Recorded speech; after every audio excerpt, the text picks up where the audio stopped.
We are in an era of maximum warfare, everywhere, all the time.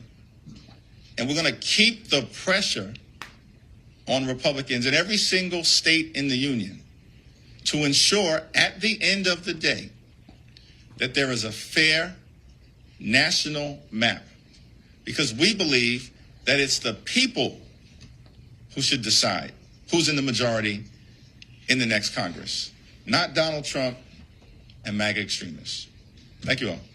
So the Democrats are in favor of a fair national map. Good. Then they should be supporting SCOTUS' decision to end racial gerrymandering, right? And the people do decide. The drawing of these maps, hopefully in a fair way, will still give the people their voice. It'll still make their vote count. As I've said in other videos, a vote is still a vote. Hopefully the people educate themselves and elect people who can work in their best value and best interest for them and the community. Notice that Walmart Obama here uses insightful language like warfare and extremists, and also saying that it's not the people, but it will be Donald Trump himself who decides who's next in Congress. Now you gotta watch here how Hakeem Jeffries reacts to the White House calling him out on his use of extremist language. I have a whole host of examples that we can share with you after. It is pages and pages of major Democrat Party elected officials saying, such as Rep. Hakeem Jeffries just this month said, "We are in an era of maximum warfare everywhere all the time." House Minority Leader Hakeem Jeffries defending his comments after being called out by the White House, as you just heard from Caroline Leavitt. Watch this. The notion that any of us are concerned with so-called criticism from these phony Republicans as it relates to anything that has been said, certainly as it relates to the comment related to maximum warfare everywhere, all the time, in connection with the redistricting battle that Republicans launched. I stand by it. You can continue to criticize me for it. I don't give a damn about your criticism. Now, President Trump is calling for Hakeem Jeffries here to be fired, not because of his hateful rhetoric, but because of what he said here about the Supreme Court. Hakeem Jeffries, a low IQ individual, said our Supreme Court is illegitimate. In the new Congress, we're going to have to do something about this Supreme Court, and let me be very clear. Everything is on the table, everything, to deal with this corrupt MAGA majority that is issuing political opinions that are designed to bolster the prospects of the Republican Party, and we will not allow them to succeed. Heard my dogs there in the background. They agree. Leader Jeffries, thanks as always. Appreciate you.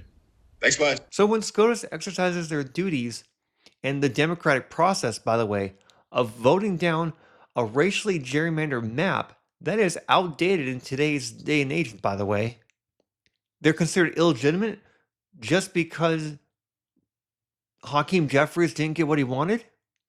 I guess that if I don't get what I want on something, I was cheated out of it. Okay? These are people who are here are calling the democratic process illegitimate, yet they cry foul at every chance they can get, and even hold a candlelight vigil to remember when the democratic process was interrupted on January 6, 2021.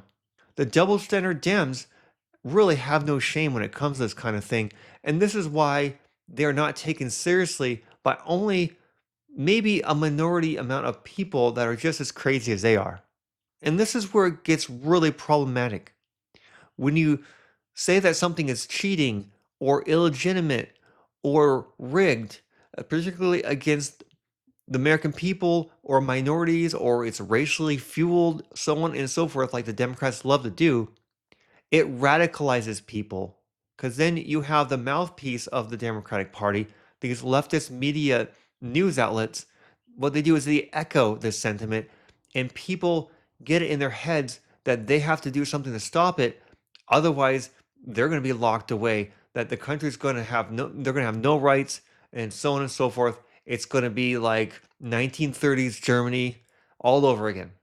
Joining me now, former federal prosecutor and former DHS Deputy Assistant Secretary Jonathan Fahey. Jonathan, good morning.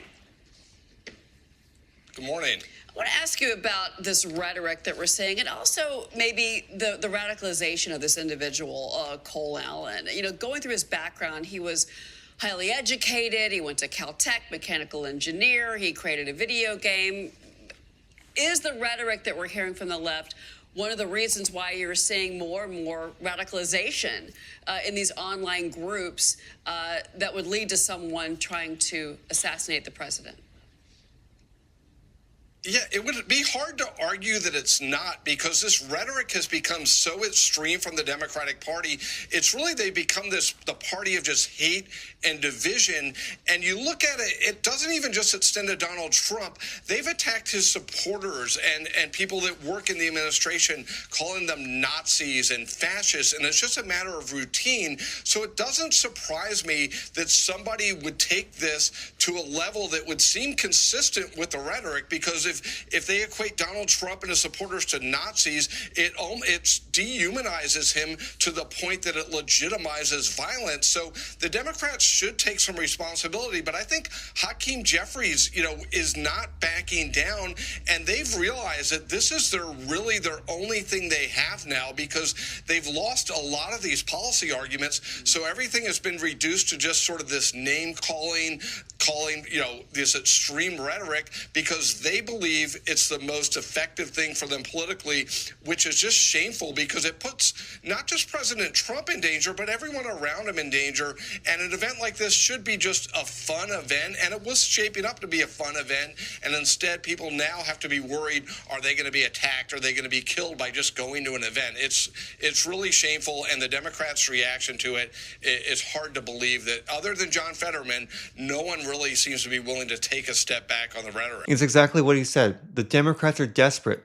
They're essentially a cornered animal, and when an animal's cornered and they have nowhere to go, they're going to lash out. They're going to attack with everything they've got. And the Democrats, all they have really is racism, orange man bad, Nazi Germany, Hitler, fascist, no kings. And it's not working. They keep losing in the polls. They're losing the redistricting battle. They're losing everything. And it's only a matter of time before the party collapses. That is, unless they start looking at the best interests of the American people instead of just trying to stay in power. But I'm interested to know what you guys think.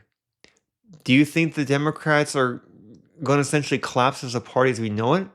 Do you think they're going to turn themselves around and start using common sense for a change?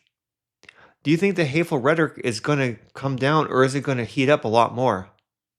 I look forward to hearing from you, and thanks for watching.